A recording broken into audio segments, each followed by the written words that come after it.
میں سے ہے کہ انسان باوضو ہو، صاف ستھرے کپڑے پہنے، خوشبو کا استعمال کرے اور نبی علیہ السلام پر کثرت سے درود شریف پڑھے۔ سب طلباء 3 مرتبہ نبی السلام پر درود شریف پڑھ لیں۔ اللہم صلی علی سیدنا محمد وعلی آل سیدنا محمد وبارک وسلم۔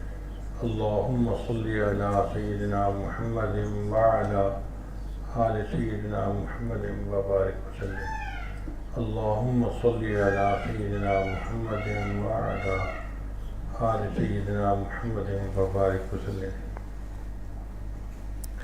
الحمدللہ وکفی وسلام علی عبادہ الذین اصطفی، اما بعد فإن أصدق الحدیث کتاب اللہ وخیر الہدی ہدی محمد صلی اللہ علیہ وسلم وشر الامور محدثاتها وکل محدثۃ بدعہ وکل بدعۃ ضلالہ وکل ضلالۃ فی النار۔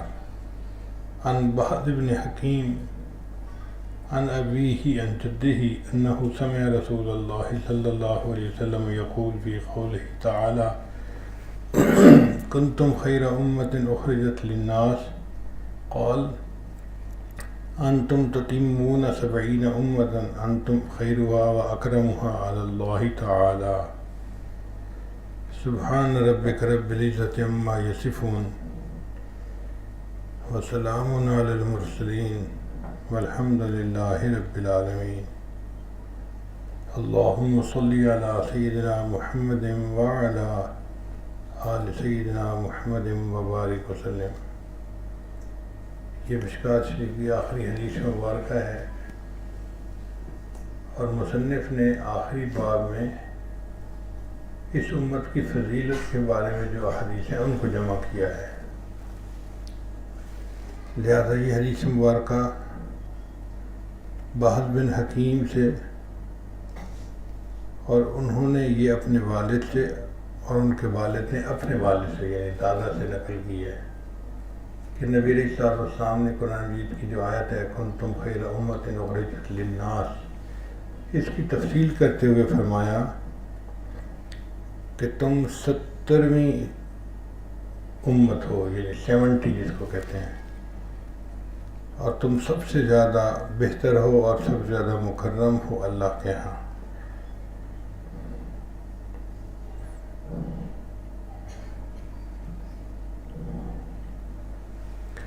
اس امت کو اللہ تعالیٰ نے خیر الامم فرمایا،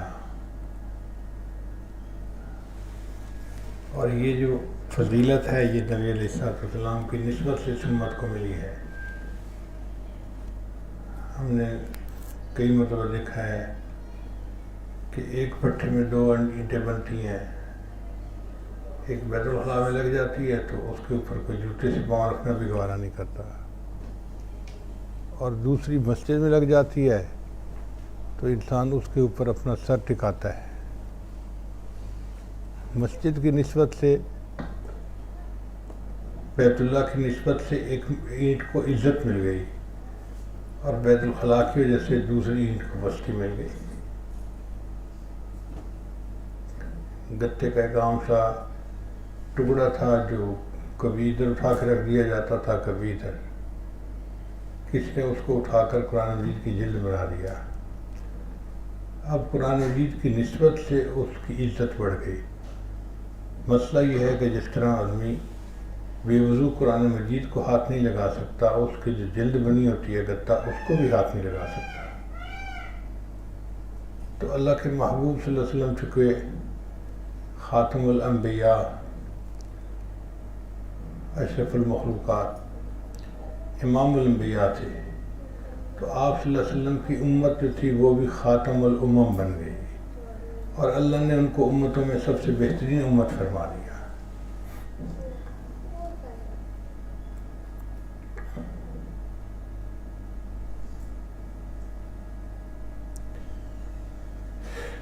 بہت ساری ایسی فضیلتیں ہیں جو اللہ نے اس امت کو نبی علیہ السلام کے صدقے عطا فرمائی ہیں۔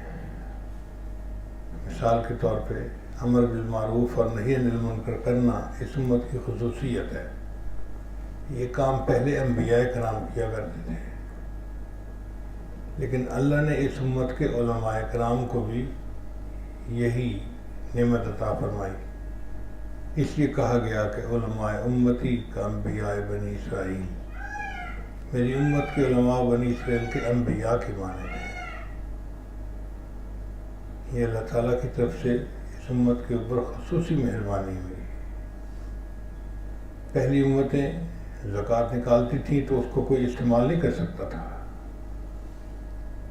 بلکہ سونا چاندی یا جو کچھ ہوتا اس کو پہاڑ کی چوٹی پہ رکھا جاتا تھا، ایک آگ آتی تھی اور اس کو جلا دیتی تھی تو زکوٰۃ قبول ہو جاتی تھی۔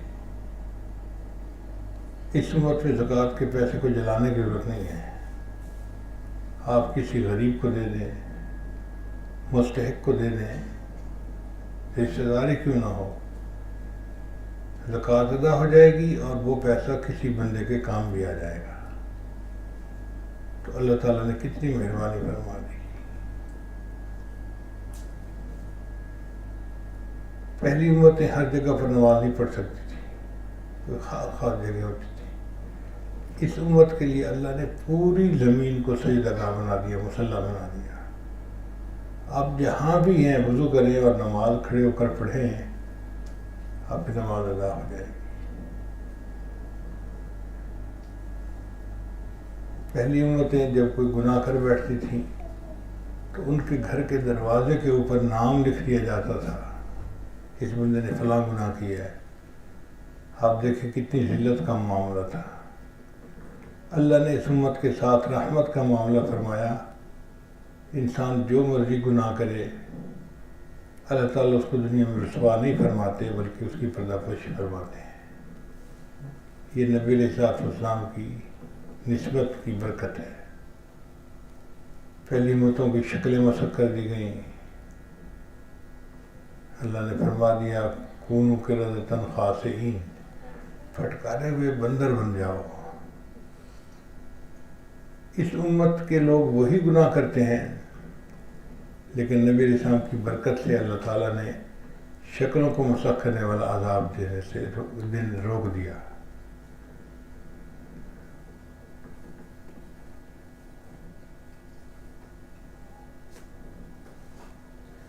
اللہ تعالیٰ ارشاد فرماتے ہیں، اے میرے محبوب صلی اللہ علیہ وسلم، ما کان اللہ لیعذبہم وانت فیہم، جب تک آپ ان میں موجود ہیں اللہ ان کو عذاب نہیں دے گا۔ اب آپ سے مراد آپ صلی اللہ علیہ وسلم کا وجود بامسعود وہ موجود ہے تو بھی اللہ عذاب نہیں دے گا، اور جب تک آپ کی مبارک سنتیں ان لوگوں کے اندر زندگیوں میں موجود ہیں تب بھی اللہ ان کو عذاب نہیں دے گا۔ وما کان اللہ معذبہم وہم یستغفرون، اور جب تک یہ استغفار کرتے رہیں گے اللہ اس وقت بھی ان کو عذاب نہیں دے گا۔ تو دیکھیں نبی علیہ السلام کی برکت سے ہمیں کیا کیا نعمتیں ملی، سبحان اللہ۔ اس امت کو اللہ نے خیر امت کہا ہے، سب سے بہترین امت، سب سے افضل امت، اللہ کے ہاں سب سے اکرام والی امت اس امت کو کہا گیا ہے۔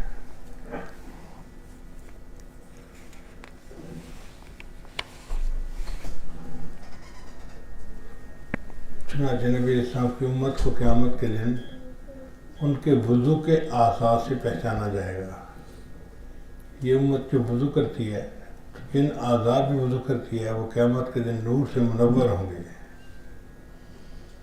تو بندے کو دیکھتے ہی لوگ پہچان لیں گے بھئی یہ تو آخری امت کا بندہ ہے، یہ تو نبی علیہ السلام کی امت کا بندہ ہے۔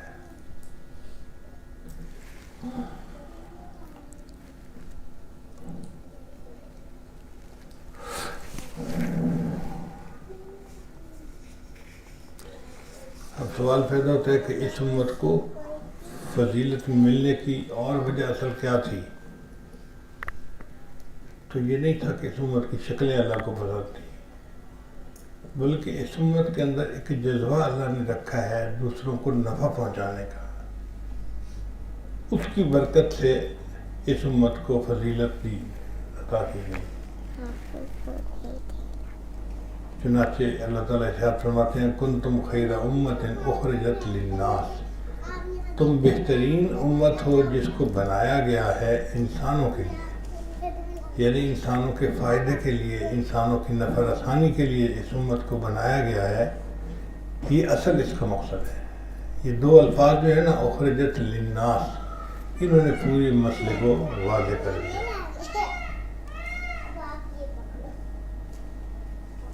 چنانچہ فائدہ پہنچانے کے دو طریقے ہوتے ہیں۔ ایک ہوتا ہے مادی فائدہ پہنچانا، بیمار کی خدمت کرنا، بھوکے کو کھانا کھلانا، پیاسے کو پانی پہنچانا، ننگے کو کپڑے پہنانا، یہ مادی خدمت ہے۔ یہ بھی اللہ کو بہت پسند ہے، اس قدر پسند ہے کہ قیامت کے دن اللہ تعالیٰ ایک بندے کو فرمائیں گے، میرے بندے میں بھوکا تھا، تو نے مجھے کھانا نہیں کھلایا۔ وہ کہے گا یا اللہ آپ تو بھوک پیاس سے بلند و بالا ہے، منزہ اور مبرہ ہے۔ اللہ فرمائے کہ ہاں میں پیاسا تھا، تو نے پانی نہیں پلایا۔ پھر اللہ فرمائے کہ میں بیمار تھا، تو نے میری توبہ پرسی نہیں کی۔ تو بندہ کہے گا کہ یا اللہ یہ چیزیں تو ممکن ہی نہیں آپ کی شان کے اندر کہ آپ بیمار ہوں یا آپ کو بھوک لگے یا پیاس لگے۔ اللہ فرمائے کہ فلاں موقع پر تیرا پڑوسی بھوکا پیاسا تھا، اگر تو اسے کھانا کھلاتا ایسا ہی ہوتا جیسے تو نے مجھے کھانا کھلایا ہوتا، اگر تو اس کی توبہ پرسی کرتا ایسے ہی ہوتا جیسے تو نے میری توبہ پرسی کی ہوتی۔ میرے خیال میں دوسرے انسان کے مشکل میں اس کے کام آنے کے لیے اس سے بہتر تصور نہیں دیا جا سکتا کہ ایک بندے کو یہ کہا جائے کہ تم پڑوسی کو کھانا کھلاؤ، ایسا ہی ہے جیسے تم اللہ کو کھانا کھلا رہے ہو۔ اللہ اکبر کبیرہ۔ تو یہ جو ہوتی ہے نا دل کے اندر ہمدردی، دل کا احساس کرنا دوسرے کے غم کو، یہ اللہ کو بہت پسند ہے۔ کالج کے زمانے کی بات ہے، ایک انگریز نے مضمون لکھا کہ آنے والے وقت میں بہت سائنسی ترقی ہو جائے گی اور انسان روبوٹ بنائے گا جو انسان سے بہتر کام کرے گا۔ پھر اس نے اپنے مضمون میں لکھا کہ ایسا وقت آ گیا اور ایک سائنسدان نے ایسا روبوٹ بنایا جو انسان سے بہت سارے معاملات میں بہتر تھا۔ مثلا انسان دن میں دیکھتا ہے، رات کے اندھیرے میں نہیں دیکھتا۔ وہ روبوٹ دن میں بھی دیکھتا تھا، رات کے اندھیرے میں بھی دیکھتا تھا۔ انسان ایک دو زبانیں جانتا ہے، بولتا ہے۔ وہ روبوٹ پوری دنیا کی جتنی زبانیں ہیں سب بول سکتا تھا۔ انسان یا تو انجینئر ہوتا ہے یا ڈاکٹر ہوتا ہے، ایک شعبہ ہوتا ہے۔ وہ جو روبوٹ تھا اس کے اندر جو میموری تھی اس میں ڈاکٹر کی بھی تھی، انجینئر کی بھی تھی، ہر ڈگری جو تھی تعلیم کی وہ موجود تھی۔ پھر انسان جو سنتا ہے نا تو ایک خاص فریکوینسی کے اندر جو آواز ہوتی ہے وہ سنتا ہے، اس سے اوپر ہو تو بھی نہیں سنتا اور اس سے نیچے ہو تو بھی نہیں سنتا۔ مگر وہ جو روبوٹ ہے وہ ہر چیز کو سنے گا۔ اس لیے جب کسی زمین میں زلزلہ آنا ہوتا ہے نا تو آج کے دور میں بھی وہاں پر لیبارٹریوں میں کتے بلیوں کو پالا جاتا ہے۔ بھئی اتنی سائنسی ترقی ہو گئی اور کتے بلیوں کو ابھی بھی پالا جاتا ہے۔ وہ کہتے ہیں جی کہ کتے بلیاں اتنی باریک آواز سن لیتے ہیں کہ جو انسان نہیں سن سکتا، تو ان کو پہلے سے پتہ چل جاتا ہے کہ کچھ آواز ہو رہی ہے۔ یعنی جیسے کوئی چیز ٹوٹنے سے پہلے آواز آتی ہے تو زلزلے سے پہلے زمین کے اندر سے ایسے آوازیں آتی ہیں، اس سے سائنسدانوں کو پتہ چل جاتا ہے کہ زلزلہ آنے والا ہے۔ تو روبوٹ بھی اسی طرح بہتر سن سکے گا انسان کی بنسبت۔ اب ہر لحاظ سے روبوٹ جو ہے وہ انسان سے بہتر فنکشن کرے گا۔ اس نے اپنے مضمون میں لکھا کہ اس سائنسدان نے خواب دیکھا اللہ کے سامنے پیش ہے۔ اللہ نے پوچھا میرے بندے دنیا سے کیا لایا؟ اللہ آپ نے بندہ بنایا؟ میں نے روبوٹ بنایا۔ میرا روبوٹ ہر لحاظ سے بندوں سے بہتر، دیکھتا بھی بہتر ہے، سنتا بھی بہتر ہے، بولتا بھی بہتر ہے، یاداشت بھی بہتر ہے بھی اسٹینلیس اسٹیل کا بنا ہوا۔ تھکتا بھی نہیں ہے، 24 گھنٹے کام کرتا ہے، تو انسان سے ہر حال میں بہتر ہے۔ اللہ اسے فرمائیں گے اچھا پھر دکھا اپنا روبوٹ۔ وہ 2-3 مشینیں اللہ کے سامنے کھڑا کرے گا اور ان کے جب بٹن آن کرے گا تو وہ چلنا شروع ہو جائیں گی، ادھر ادھر چل رہی ہیں، ہاتھ ہلا رہی ہیں، اور وہ بندہ بڑا خوش ہوگا کہ دیکھا میری مہین چل رہی ہے، اللہ دیکھ رہے ہیں۔ اللہ تعالیٰ اپنی قدرت کاملہ سے اس میں سے ایک مشین کے اندر خرابی پیدا کر دیں گے، اور اس کی جو شافٹ ہوگی نا وہ ٹھک کر کے ٹوٹ جائے گی۔ اب جب اس کی مشین کا پرزہ ٹوٹ جائے گا تو چلنی بند ہو جائے گی، باقی مشینیں چلتی رہیں گی۔ اللہ تعالیٰ اس بندے کو فرمائیں گے، سائنسدان کو، میرے بندے تم نے دیکھ لیا، تم نے جو روبوٹ بنایا تھا، یا اللہ دیکھ لیا، ایک کے اندر خرابی آ گئی مگر باقی اپنا کام کر رہے ہیں۔ اللہ فرمائیں گے اب میرے بندے کو دیکھ۔ پھر اللہ تعالیٰ اپنی قدرت کاملہ سے 2-3 بندوں کو اس کے سامنے کھڑا کریں گے۔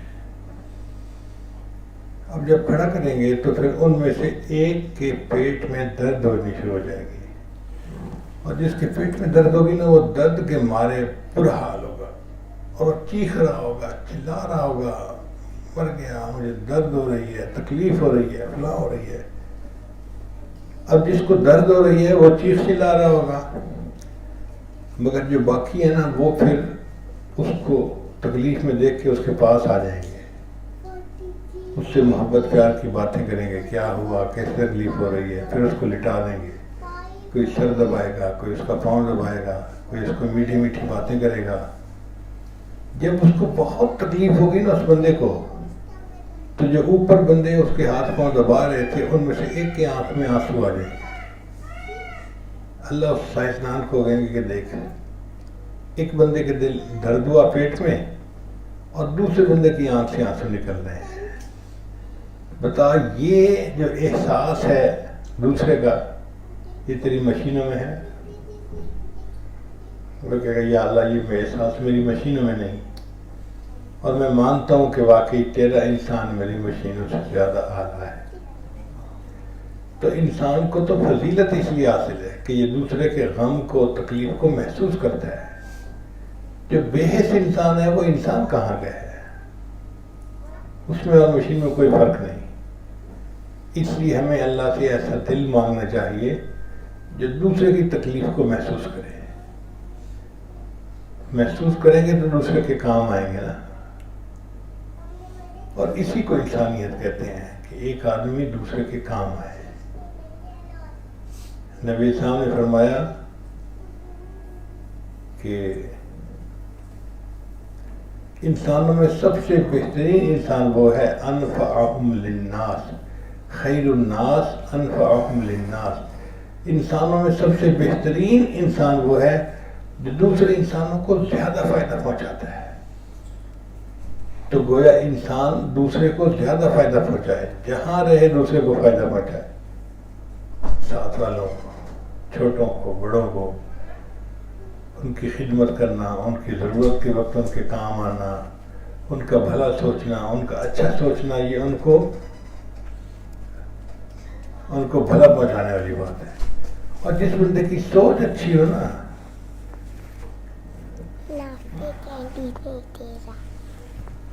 جس بندے کی سوچ اچھی ہو کہ وہ دوسرے کو بھلا پہنچانا چاہتا ہے، یہ بندہ اللہ کو بہت پیارا۔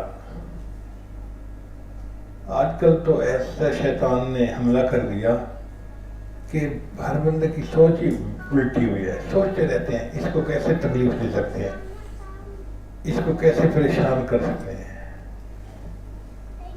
عورتیں آپس میں بیٹھ کے بات کرتی ہیں، میں نے ایسی بات کی، وہ گھر گئی ہوگی تو جلتی رہی ہوگی۔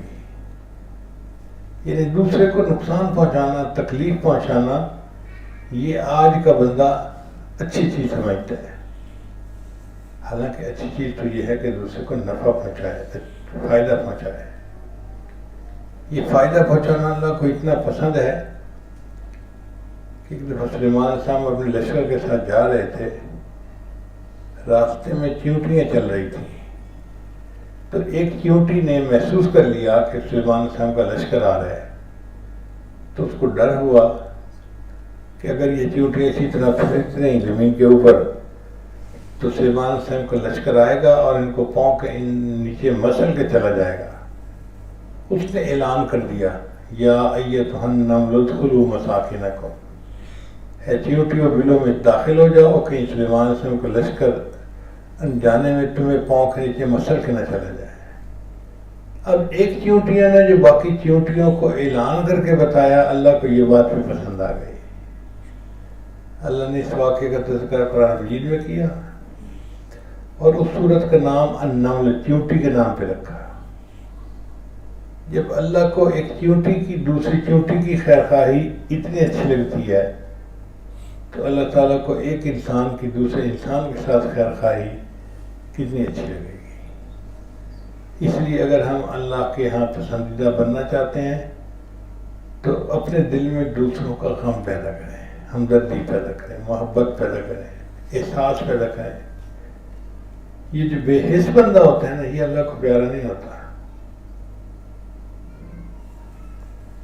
چنانچہ ابراہیم اعظم رحمۃ اللہ علیہ وقت کے بادشاہ تھے، مگر دل میں یہ تمنا تھی کہ میں اللہ کا ولی بن جاؤں۔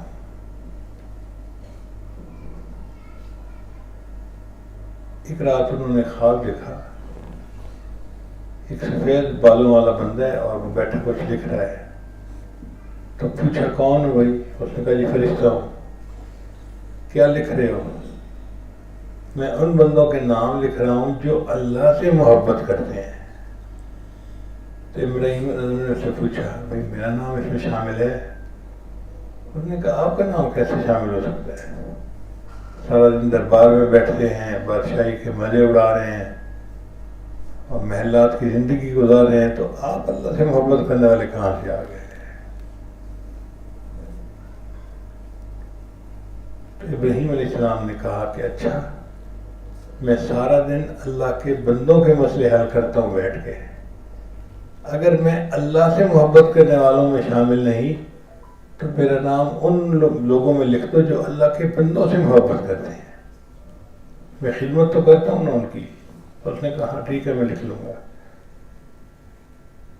کچھ عرصے بعد ابراہیم اعظم کو پھر یہ خواب آیا، دیکھا کہ وہ فرشتہ بیٹھا لکھ رہا ہے۔ پوچھا کیا لکھ رہے ہو؟ کہنے لگا میں ان بندوں کے نام لکھ رہا ہوں جو اللہ سے محبت کرتے ہیں۔ ان کا میرا نام، تیرا نام تو نہیں ہے، آپ محل کی زندگی گزارتے ہیں، آپ کا نام بوری نشینوں میں کیسے آ سکتا ہے؟ راتوں کو جاگنے والے اللہ والوں کی فہرست میں آپ کا نام کیسے آ سکتا ہے؟ تو ابراہیم عظیم نے پھر پوچھ لیا اچھا یہ بتاؤ میرا نام پھر کہاں شامل ہے؟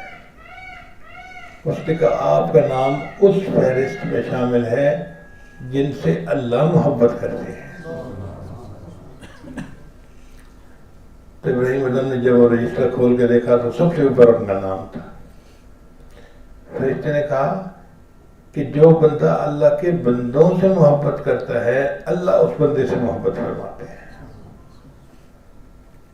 اس لیے اللہ تعالیٰ قرآن میں فرماتے ہیں وَأَمَّا مَا يَنْفَعُ النَّاسَ فَيَمْكُثُ فِي الْأَرْضِ، اور جو انسانوں کو نفع پہنچاتا ہے اللہ اس کے قدر زمین میں جما دیتا ہے۔ پکی بات ہے، جو بندہ بھی دوسرے کو نفع پہنچائے گا نا اللہ اس کے قدم زمین میں جما دے گا، اس کو عزتیں دیں گے۔ آج ہمارے اندر وہ جذبہ نہیں دوسروں کو نفع پہنچانے کا، اس لیے بیوی کہتی ہے خامن مجھے ٹکنے نہیں دیتا، بہو کہتی ہے ساس مجھے ٹکنے نہیں دیتی، کام کرنے والی کہتی ہے گھر کی مالکن مجھے ٹکنے نہیں دیتی۔ بھائی کیوں ٹکنے نہیں دیتی؟ اگر ہم نفع پہنچاتے تو کوئی ہمیں وہاں سے دور نہ پھینکتا، قریب کرنے کی کوشش کرتا۔ ہم نفع پہنچانے والے بنے تو صحیح نا۔ پھر دیکھیں اللہ تعالیٰ کیسے لوگوں کے دلوں میں محبت ڈالتے ہیں اور لوگ جو ہیں وہ ہمیں محبتیں دیتے ہیں۔ اس لیے نوجوانوں کے دل میں یہ جذبہ ہونا چاہیے کہ میری ذات سے دوسرے بندے کو فائدہ پہنچے۔ حضرت عمر رضی اللہ عنہ نے اپنے غلام حضرت اسلم سے کہا شہر کے اندر تو روزانہ میں رات کو جاتا ہوں اور حالات ان کے دیکھتا رہتا ہوں. ایسے شہر کے باہر جا کے دیکھتے ہیں. ایک قافلہ آیا تھا جو شہر کے باہر خیمہ زنہ ہو گیا تھا. وہاں گئے، اکثر لوگ سو رہے تھے. ایک خیمہ ایسا تھا جس کے سامنے آگ جل رہی تھی. ایک عورت تھی اور 2 بچے تھے. حضرت مولانا وہاں گئے اور ان کو جا کر کہا یا اہل الضو، او روشنی والو تمہارا کیسا حال ہے؟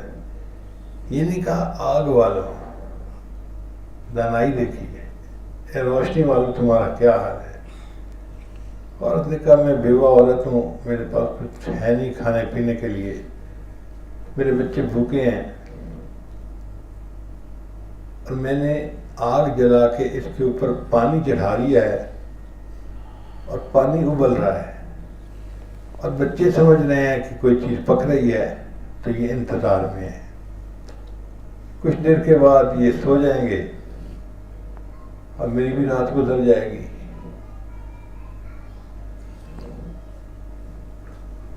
حضرت مولانا نے یہ سنا تو دل پہ چوٹ لگی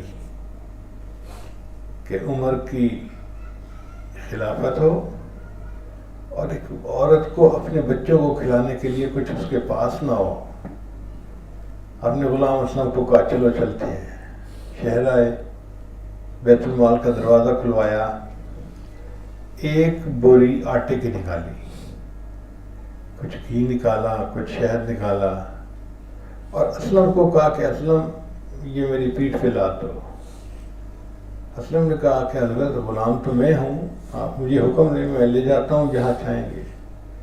نہیں اسلم، قیامت کے دن میرا بوجھ آپ نہیں اٹھائیں گے، مجھے ہی اٹھانا پڑے گا، کیونکہ یہ میری ذمہ داری تھی ان کو کھانا پہنچانا اور نہیں پہنچا سکا، اب مجھے اس کو لے کے جانا ہے. چنانچہ مولانا نے وہ بوری جو تھی آٹے کی اپنے پیٹھ پہ رکھی اور چل پڑے.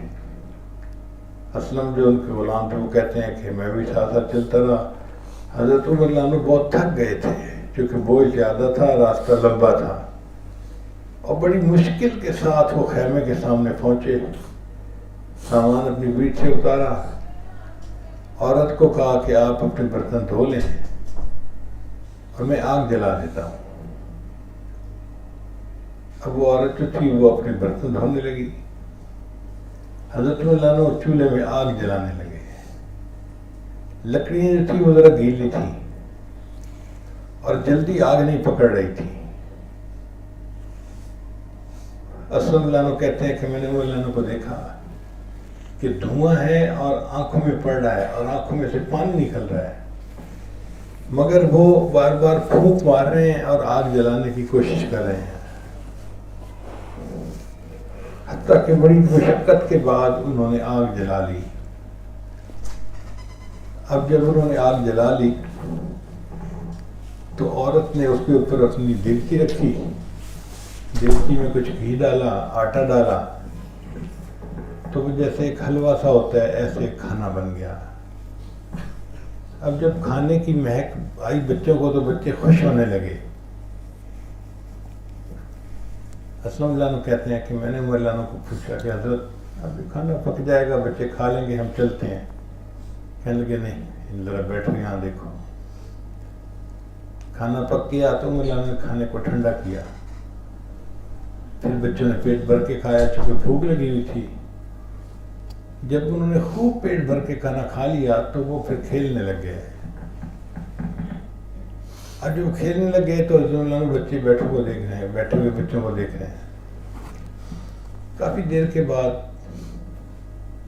میں نے کہا کہ حضرت چلتے ہیں، تو چل پڑے. تو میں نے راستے میں پوچھا کہ حضرت وہ کھانا بننا شروع ہو گیا تھا، پھر تمہارا بیٹھنا ضروری نہیں تھا، آپ نے اتنا وقت کیوں لگا دیا؟ مولانا نے جواب دیا کہ اسلم میں نے ان بچوں کو روتے ہوئے آنکھوں سے دیکھا تھا، اب میرا دل چاہتا تھا کہ میں ہنستے ہوئے بھی آنکھوں سے دیکھ لوں. یہ ایک ہمدردی کا جذبہ تھا ان حضرات میں، ان سے کسی کی تکلیف نہیں دیکھی جاتی تھی، اس لیے وہ پھر انسانوں میں سب سے زیادہ افضل تھے. خیر الناس انفعہم للناس۔ اللہ تعالیٰ یہی جذبہ ہمارے اندر بھی بھر دے تاکہ ہم بھی اللہ کی بارگاہ میں دوسروں کو نفع پہنچانے والے بندے۔ بخاری شریف کی روایت ہے کہ ایک بنی اسرائیل کی عورت تھی جو بد کردار تھی، زانیہ تھی، اس کے پیاسے کتے کو پانی پلایا تھا، اور اللہ نے پیاسے کتے کو پانی پلانے کی برکت سے اس کے گناہ معاف کر لیے تھے۔ اگر ایک پیاسے کتے کو پانی پلانے پر اللہ ساری زندگی کے سب گناہوں کو معاف کر دیتے ہیں، تو کوئی پیاسے انسان کو پانی پلائے گا تو اس کے گناہوں کی بخشش کیوں نہیں ہوگی؟ تو ہمیں چاہیے کہ ہم بھی دوسرے کی تکلیف کو محسوس کرنے والے بنیں، اور اللہ سے ایسا دل مانگیں جو حساس ہو، بے حس دل نہ ہو۔ بے حس انسان میں اور پتھر میں کوئی فرق نہیں ہوتا۔ اس قسم کے بہت سارے واقعات ہیں۔ ایک بزرگ خواب میں ملے وفات کے بعد، کسی نے پوچھا کہ کیا بنا؟ فرمانے لگے کہ اللہ نے میری بخشش کر دی۔ پوچھا کیسے؟ مان لگے ایک رات میں تہجد کا وضو کر کے آ رہا تھا کمرے میں، تو میں نے ایک بلی کے بچے کو دیکھا جو ٹھہر رہا تھا۔ اب وہ بلی کا بچہ جو تھا میں نے اٹھا لیا اور اسے لا کے اپنے بستر کے اندر چھپا دیا، تو بلی کے بچے کی سردی ختم ہو گئی۔ جب میری وفات ہوئی، میں اللہ کے سامنے پیش ہوا تو اللہ نے فرمایا میرے بندے تیرے گناہ تو بہت ہیں، لیکن تو نے بلی کے بچے کی جو تکلیف کو محسوس کیا تھا نا، تو اس بلی کے بچے کی سردی جب اتر گئی تھی، اس نے تیری مغفرت کی دعا کی تھی، میں نے بلی کے بچے کی مغفرت کی دعا پر تیرے سب گناہوں کو معاف کر دیا۔ یہ جو ہوتا ہے نا کسی پہ ترس کھانا، غریب پہ، انسان پہ، جانور پہ، یہ اللہ کو بہت پسند ہے۔ یہ اصل میں اللہ کی صفت ہے۔ رحم کھانا اور ترس کھانا اللہ کی صفت ہے۔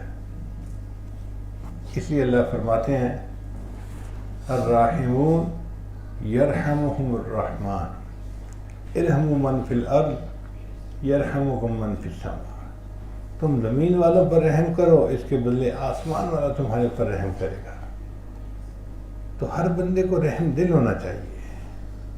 یہ جو سخت دل انسان ہوتا ہے نا، احساس نہیں ہوتا کسی کا کون تکلیف میں ہے یا نہیں ہے، یا دوسرے کی تکلیف پہ خوش ہونا، یہ اچھی چیز نہیں ہے۔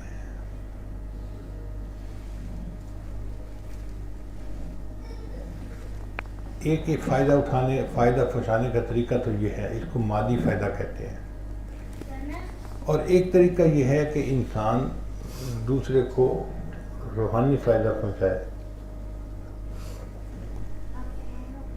مثلاً ایک جاہل ہے تو اس کو علم پڑھائے تاکہ وہ نیکی کی زندگی گزار سکے۔ جو گناہوں کے راستے پہ لگا ہوا ہے اس کو اللہ کے راستے میں نکالے تاکہ اس کی زندگی میں نیکی آ جائے۔ یہ جو بندہ روحانی فائدہ پہنچا رہا ہے، اس کو فضیلت حاصل ہے، اور اللہ نے اس امت کو یہ کام بھی عطا کیا کہ یہ صرف بندے کو دنیا کی آگ سے نہیں بچاتے، جہنم کی آگ سے بھی بچاتے ہیں، ان کو روحانی فائدہ بھی پہنچاتے ہیں۔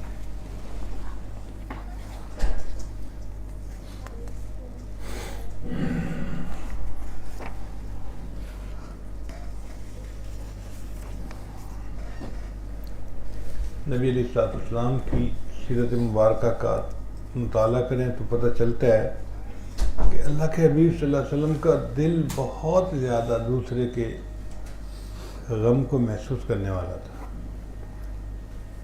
چنانچہ جب نبی علیہ السلام کو غار حرا میں پہلی مرتبہ وحی اتری تو نبی علیہ السلام بہت خوفزدہ تھے، کانپ رہے تھے۔ آپ گھر تشریف لائے اور فرمایا بیوی کو زملونی، مجھے کمبل اڑا دو، کمبل اڑا دو۔ یعنی جیسے بندہ سردی سے کپا رہا ہوتا ہے نا، اس وقت یہ کیفیت تھی۔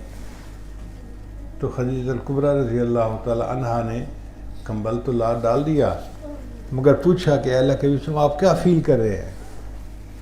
تو نبی صلی اللہ علیہ وسلم نے فرمایا لقد خشیت علی نفسی، مجھے ڈر ہے کہ کہیں میری جان ہی نہ نکل جائے۔ تو جب انہوں نے یہ کہا تو خدیجہ الکبریٰ رضی اللہ تعالیٰ عنہ نے آگے سے فوراً جواب دیا، کلا، ہرگز نہیں، واللہ ما یخزیک اللہ ابدا، اللہ کی قسم اللہ تعالیٰ آپ کو ہرگز رسوا نہیں کریں گے۔ پھر خدیجہ الکبریٰ رضی اللہ تعالیٰ عنہ نے نبی علیہ السلام کی 5 صفات گنوائیں۔ انک لتصل الرحم، اے اللہ کے رسول آپ تو صلہ رحمی کرنے والے ہیں۔ صلہ رحمی کہتے ہیں قریبی عزیز رشتہ دار جو ہیں ان کے ساتھ تعلق محبت کا نبھانا۔ وتحمل الکل، اور آپ دوسروں کا بوجھ اٹھاتے ہیں، جیسے کمزور اور ضعیف ہوتے ہیں، خود کما نہیں سکتے، دوسروں کے اوپر وہ بوجھ ہوتے ہیں، آپ ان کا بوجھ اٹھاتے ہیں۔ وتکسب المعدوم، اور جن کے پاس مال نہیں ہوتا ان کو آپ خود مزدوری کر کے کما کے دیتے ہیں۔ اور وتقرئ الضیف، اور آپ مہمان نوازی فرماتے ہیں۔ وتعین علی نوائب الحق، اور جن لوگوں پر مشکل حالات آ جاتے ہیں آپ ان کی مدد کرتے ہیں۔ اب دیکھیے یہ 5 باتیں جو ہیں یہ دوسرے کی ہمدردی ہی کی باتیں ہیں۔ انک لتصل الرحم، تحمل الکل، تکسب المعدوم، تقرئ الضیف، وتعین علی نوائب الحق۔ تو پتہ چلتا ہے کہ نبی علیہ السلام کے اندر جتنی اعلیٰ صفات تھیں وہ ساری انسانوں کی ہمدردی سے متعلق تھیں۔ اللہ کی شان دیکھیں کہ یہ خدیجہ الکبریٰ رضی اللہ تعالیٰ نے نبی علیہ السلام کی صفات گنوائیں۔ ایک وقت آیا کہ جب حضرت ابوبکر صدیق عنہ حبشہ کی طرف ہجرت کر کے جانے لگے، ان کو راستے میں ایک قریش کا سردار ملا۔ ابوبکر کہاں جا رہے ہو؟ میں حبشہ جا رہا ہوں۔ کیوں؟ آپ لوگ یہاں رہ نہیں دیتے۔ اس نے کہا نہیں، آپ یہاں سے نہیں جا سکتے، انک لتصل الرحم، آپ تو صلہ رحمی کرنے والے ہیں۔ وتحمل الکل، وتکسب المعدوم، تقرئ الضیف، وتعین علی نوائب الحق۔ جو 5 صفات خدیجہ الکبریٰ رضی اللہ تعالیٰ عنہ نے نبی علیہ السلام کی گنوائی تھیں، وہی 5 صفات اس دشمن کافر نے ابوبکر صدیق کی گنوائی۔ اتنا ان کا سیرت کے اوپر عمل تھا، اتنا شخصیت ایک طرح کی تھی۔ تو اب ان 5 صفات کو ذرا بیٹھ کر سوچیں کہ ہمارے اندر ان میں سے کتنی صفات ہیں۔ ہم تو بس اپنے کام سے کام رکھتے ہیں، اللہ اللہ خیر صلی اللہ، دوسرے کا احساس ہی نہیں ہوتا ہمیں۔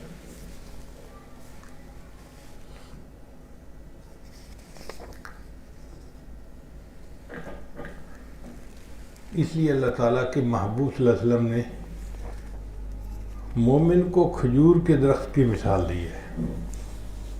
ایک درخت ہے کہ جو پتے بھی نہیں گراتا اور اس کا پھل بھی بڑا لذیذ ہوتا ہے، اور اگر اس کا سر کٹ جائے تو وہ بھی اس طرح مر جاتا ہے جس طرح انسان مر جاتا ہے۔ صحابہ سے پوچھا کہ بتاؤ، عبداللہ ابن عمر فرماتے ہیں کہ میرے ذہن میں خیال تو آیا، لیکن میں نے کہا بڑے بیٹھے ہیں تو وہی بولے، میں چپ رہا۔ پھر نبی علیہ السلام نے فرمایا اس سے مراد کھجور کا درخت ہے۔ کھجور کے درخت کے اندر مومن کی صفات ہوتی ہیں۔ کھجور کی جو جڑیں ہوتی ہیں ان سے اس زمانے میں رسی بنا کرتے تھے، لمبی لمبی جڑیں ہوتی ہیں اس کی، بہت لمبی لمبی، تو ان کو آپس میں جوڑ کے تو رسی بنا لیا کرتے تھے۔ پھر اس کا جو تنا ہے وہ گھروں کی چھت ڈالنے کے کام آتا ہے۔ پھر جو اس کے پتے ہیں، شاخیں ہیں، وہ چھت ڈالنے کے لیے استعمال ہوتی تھیں، جیسے مسجد نبوی میں استعمال ہوئی۔ پھر اس کا جو پھل ہے وہ کھانے کے کام آتا ہے۔ اور اس کی جو گٹھلی ہے وہ بھی کام آتی ہے. یعنی کھجور کے درخت کی ایک ایک چیز انسان کے کام آ جاتی ہے. تو مومن بھی کھجور کے درخت کی مانند، مومن کو بھی ایسا ہونا چاہیے کہ اس کی بھی ایک ایک صفت دوسروں کے کام آئے. اس کا رہنا سہنا اٹھنا بیٹھنا ہر چیز دوسروں کے فائدے پہنچانے والی ہو.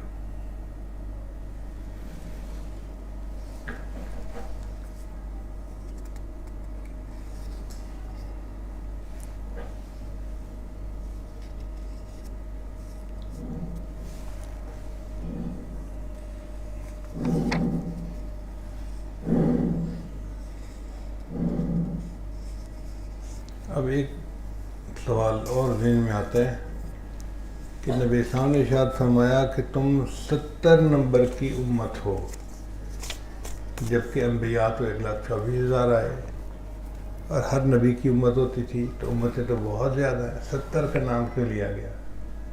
تو محدثین نے اس کے 2 جواب لکھے. وہ فرماتے ہیں کہ عربوں میں 70 کا لفظ جو تھا نا، یہ تکثیر کے لیے استعمال ہوتا تھا. جب کوئی چیز بہت زیادہ تعداد میں کہنی ہوتی تو 70 کہہ دیتے تھے. تو یہاں تکثیر ہے کہ امتیں میں بہت آئی ہیں، لیکن تم ان میں سب سے زیادہ اللہ کے ہاں اچھی امت ہو اور عزت والی امت ہو.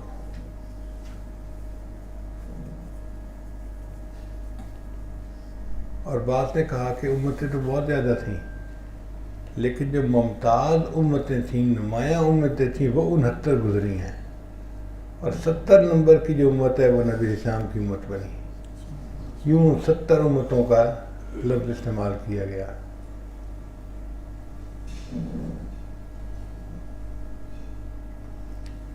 یہ امت آئی آخر پہ ہے، لیکن درجے میں سب سے بڑھ جائے گی. یہ بھی اللہ کی عجیب شان ہے. ایک بندہ فجر سے لے کے ظہر تک کام کرتا ہے، اس کو بھی مزدوری ملتی ہے. ایک ظہر سے لے کے عصر تک کام کرتا ہے، اس کو بھی مزدوری ملتی ہے. ایک نے عصر سے مغرب تک کام کیا، اس کو بھی مزدوری ملی. مزدوری سب کو ایک جیسی ملتی ہے، 100 روپیہ. لیکن مشقت فجر سے ظہر والے کی سب سے زیادہ تھی، ظہر سے عصر والے کی اس سے کم تھی، اور عصر سے مغرب والے کی اس سے بھی کم تھی، مگر اجر میں برابر کے شریک. پہلی امتیں جو آئیں، جو یہود تھے، ان کو لمبا وقت جو ہے دنیا میں عبادتیں کرنی پڑی. بنی اسرائیل کے جو عبادت گزار تھے 400 سال عبادت کرتے تھے. حضرت نوح علیہ السلام نے 900 سال تک اپنی امت کو دین کی دعوت دی. تو بہت مشقت والا لمبا کام کرنا پڑا. پھر اس کے بعد عیسیٰ علیہ السلام کی امت آئی، وہ ظہر سے عصر تک کا ٹائم ذرا کم ہوتا ہے، اس نے وہاں زندگی گزاری. اور نبی علیہ السلام کی امت جو ہے یہ سب سے آخر پر آئی، اور اس کی مثال عصر سے مغرب تو سورج غروب ہوتے پتہ ہی نہیں چلتا. تو دنیا میں تو یہ امت تھوڑی زندگی گزار کے گئی، لیکن قیامت کے دن درجہ یہ سب سے زیادہ پانے والی امت بن جائے گی، کیونکہ یہ امت اللہ کو پسند بہت ہے. اللہ نے اس کو خیر امت فرمایا ہے، اور اللہ کے ہاں اس کا اکرام بہت ہے. اللہ تعالیٰ ہمیں قیامت کے دن اپنے حبیب صلی اللہ علیہ وسلم کی رحمت للعالمین کے صدقے اپنے بخشش کے ہوئے گناہگار بندوں کی قطار میں شامل فرمائے. ہمارے پاس کوئی عمل تو ہے نہیں کہ جو ہم اللہ کے سامنے پیش کر سکیں، بس اتنا ہے کہ اللہ قیامت کے دن ہم پہ ترس کھا لے، رحم کھا لے، اور اللہ ہم پر رحمت کی نظر فرما رہے.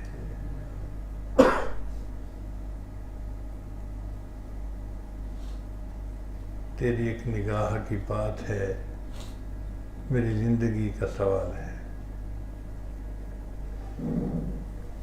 سچی بات ہے. لوگ ہوتے ہیں نا جی کہ ہمارے پاس تو جی کھوٹے عمل ہیں، ہمارے پاس کھوٹے بھی نہیں ہیں. عجیب بات تو یہ ہے کہ چلو کسی کو تو یہ بڑی دھارس ہوتی ہے، امید ہوتی ہے کہ میرے پاس عمل ہیں. اچھا جی عمل بہت اچھے نہیں تو کھوٹے صحیح ہیں تو صحیح. ہمارے پاس تو عمل ہی نہیں ہے. ہم نے کیا کیا؟ کون سی عبادت کی؟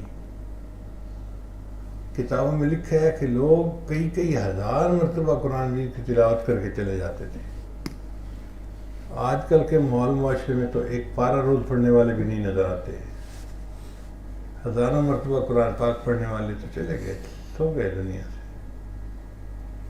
تو ہم ان لوگوں میں سے ہیں کہ جن کے پاس کھوٹے عمل نہیں، عمل ہیں ہی نہیں سرے سے، خالی ہاتھ کھڑے ہیں.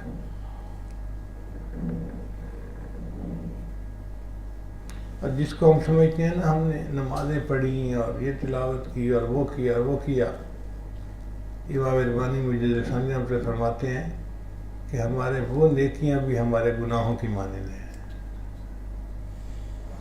اس لیے رابعہ وسیع فرمایا کرتی تھی استغفارنا یحتاج الی استغفار. ہمارا استغفار ایسا ہے کہ ہمیں اس کے اوپر استغفار کرنی چاہیے. تو بھئی ہم تو قسم فرسی کی حالت میں خالی ہاتھ کھڑے لوگ ہیں. ہمارے پاس تو فقط اللہ کی رحمت کا سہارا ہے کہ یا اللہ اپنے حبیب صلی اللہ علیہ وسلم کی رحمت للعالمین کے صدقے ہم پر ترس کھا لیجیے، ہماری بے سر و سامانی پر رحم فرما لیجیے.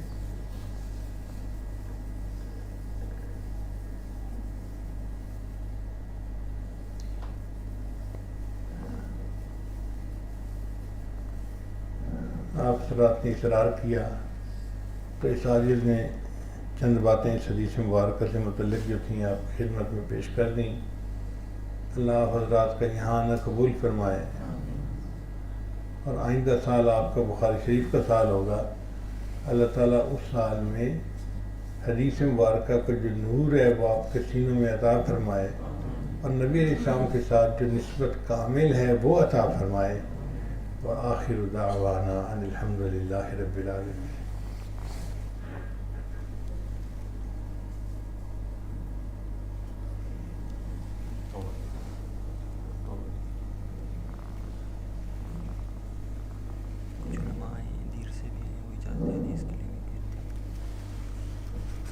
توبہ کے کلمات پڑھ لیتے ہیں، پھر اس کے بعد انشاءاللہ دعا کریں گے.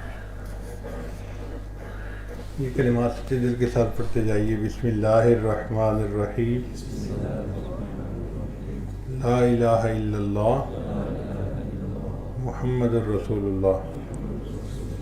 آمنت باللہ وملائکتہ وکتبہ ورسلہ والیوم الآخر والقدر خیرہ وشرہ من اللہ تعالی والبعث بعد الموت. آمنت باللہ کما ہوا باسمائہ وصفاتہ وقبلت جمیع احکامہ اقرار باللسان وتصدیق بالقلب. اشہد ان لا الہ الا اللہ واشہد ان محمدا عبدہ ورسولہ. استغفر اللہ ربی من کل ذنب واتوب الیہ برحمتک یا ارحم الراحمین. ان کلمات کو پڑھنے کے ہم تو بتائے ہو چکے ہیں.